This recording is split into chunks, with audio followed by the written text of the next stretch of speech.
আমার শালা আমাকে ফোন দিছে যে রাফিদকে পাইতেছে না, তখনই আমি রওনা দিছি এখানে আসার জন্য।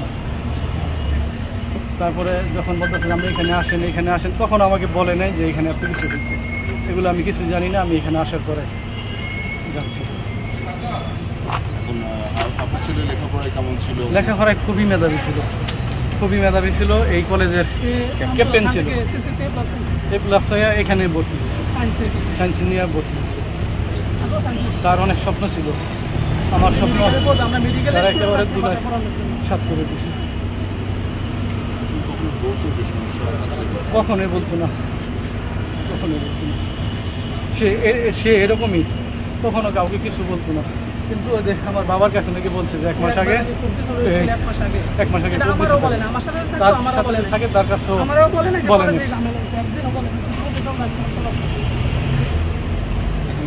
এইভাবে আসলে সন্তানের জীবন চলে যাবে, এটা তো মেনে নেওয়ার এটা তো মেনে নেওয়া আপনার শুধু একটা ছেলে, ইয়ং ছেলে, আপনার একটা ছেলেকে কলেজে নিয়ে আসছে, এটা তো আমি মেনে নিতে, আমি কি বলবো, আমার বলার ভাষা নেই।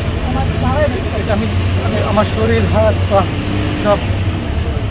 8টার দিকে সংবাদ পেয়েছি যে এখানে একটা অজ্ঞাত একটি ছেলে, সে রক্তাক্ত অবস্থায় পড়ে আছে এই বাসাটার ভিতরে। এই সংবাদের ভিত্তিতে আসার পরে দেখা গেছে সে মৃত, এবং প্রথমে তো তার পরিচয় জানা যায়নি। এই বাসাটার যে বাসার মধ্যে আছে সেটার ভদ্রলোকের নাম, সেই লোকটার নাম ইকবাল, এবং তার ছেলের নাম হচ্ছে রাজিন। ইন্টারমিডিয়েট পড়ে পাশেই কমার্স কলেজ, এইটা আমরা এখানকার লোকের মাধ্যমে জানতে পারি।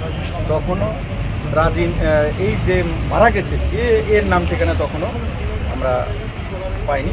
তখন যেহেতু ওই লাশের বয়স তুলনা করে, এবং এই যে ছেলেটা যেহেতু ইন্টারমিডিয়েট পড়ে কমার্স কলেজে, তা আমাদের একটা প্রাথমিক ধারণা হলো যে সেম এজের যেটি ওই কলেজের ছাত্র কিনে, তো ওর ছবি নিয়ে আমরা এই পাশে কমার্স কলেজের শিক্ষক এবং তার ওনার ওদের সঙ্গে কথা বলে আমরা আইডেন্টিফাই করে যে এটা ওনাদের ছাত্র, এর নাম জুবায়ের। তো যাই হোক, এখন আমরা বৃহত্তর তদন্তের স্বার্থে এই ঘটনার সঙ্গে কে জড়িত সে বিষয়টা আপনাদের এখন আমরা প্রকাশ্য মিডিয়ার সামনে বলছি না। তবে আমাদের তদন্তের প্রাণিধানযোগ্য অগ্রগতি আছে, এবং একটা ভালো রেজাল্ট খুব শীঘ্রই আপনাদেরকে আমরা সামনে উপস্থাপন করব। ধন্যবাদ। এখানে যার বাসা বলছেন সেখানে রাজিনরা থাকে? রাজিন এবং রাজিনের বাবা ইকবাল, তার বাবার নাম ইকবাল, তারা 2 বাপ বেটা থাকেন এখানে। এবং ওই রাজিন এবং যে মারা গেছে জুবায়ের, এরা সহপাঠী।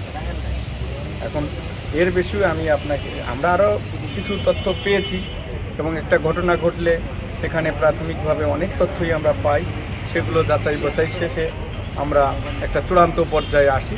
তবে আমাদের প্রাথমিক ধারণা মতে আমরা মামলার রহস্য মোটামুটি উদ্ঘাটন করেছি বলে আশা করব।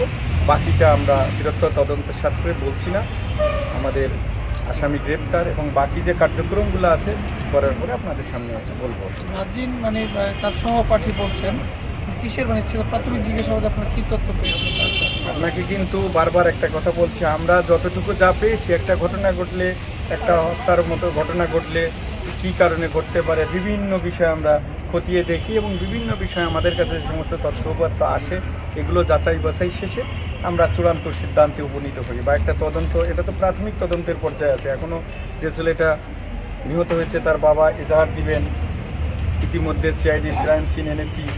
তারপরে আপনারা যে এখানে ঘটনার যে বিভিন্ন আলামত সেগুলো জব্দ করা হচ্ছে, লাশের সুরতাল করা হবে, মর্গে প্রেরণ করা হবে, ডাক্তার মতামত দিবেন। এরপরে আমাদের তদন্তের যে বিভিন্ন কলাকৌশল প্রক্রিয়া আছে সেগুলো অবলম্বন করে ইতিমধ্যে কাজ শুরু হয়েছে। এবং একটি কথা আপনাকে বারবার বলছি, আমাদের একটা প্রাণিধানযোগ্য অগ্রগতি আছে, এবং আমাদের চূড়ান্ত কার্যক্রম শেষে আপনাদেরকে আমরা বলবো যে কি। এখন পর্যন্ত কাউকে নজরদারিতে নিয়েছেন কিনা, হেফাজতে নিয়েছেন কিনা, আটক করেছেন? কিশোর গ্যাংয়ের কোনো ঘটনা কিনা? না, এটা কিশোর গ্যাংয়ের কোনো বিষয় না। এটা দুইটা ছেলেই কলেজে পড়ে, এবং দুজনই আপনার একাদশ শ্রেণীর ছাত্র। এরা পড়ালেখা করে। এখন যে ঘটনাটা ঘটেছে, কী কারণে ঘটেছে, তারও কিছু তথ্য উপস্থিত হয়তো আমাদের কাছে আসছে, কিন্তু সবগুলো তো যাচাই বাছাই শেষেই আমরা মিডিয়ার সামনে উপস্থাপন করব।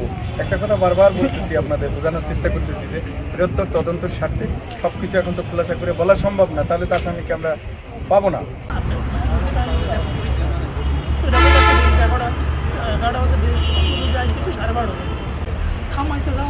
দিন তার উপরে আক্রমণ করতে হয়েছিল।